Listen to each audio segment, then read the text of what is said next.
So if you haven't heard by now or seen by now, Anya Taylor-Joy is a walking fashion movement. She recently did a spread in Elle, and we're going to walk through a few of my favorites from that shoot, along with showing you what you can buy right now from the store that matches the style. So first one up here is this lovely pink number.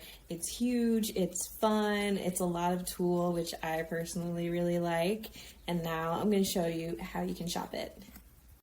So here are your two options for shopping the big pink dress.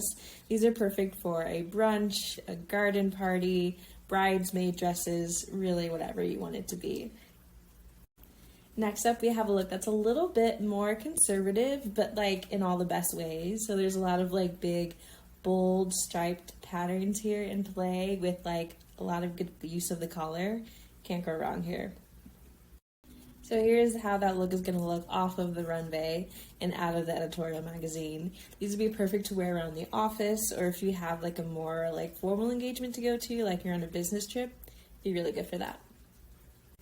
So now we're moving on to a little bit more of like a fabric play. So we're mixing two things together here, but also bringing in straps. So she did it perfectly here with a nice plain white blouse underneath the dress. Can definitely do that off of the runway, out of the editorial magazine, right? And so you can also do it with just like a regular strappy dress without the button down underneath it as well.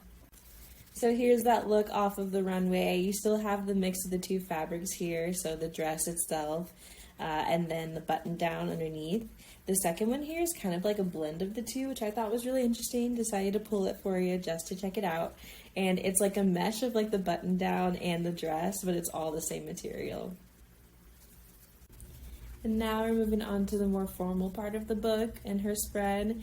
So there's some black and white images here of the dresses she was wearing, but what I really wanted to pull them for was for the big bold patterns, which you'll see how you can wear them on the next screen. So the first dress here pulls the form of those more formal dresses, so it has like a nice formal collar, although you can still show a little bit of skin if you want to, but then it has like, you know, the standard suit buttons there on like a suit dress, so thought that was cool. And then the second one here is where that bold pattern comes into play with a nice long sleeve dress, conservative collar, conservative shape, great for the office or a business trip. So that is going to wrap it up on my picks from Anya Taylor-Joy's Elle spread. Fashion galore. I loved it so much. I was just very giddy when I saw all these images. So tell me, which is your favorite?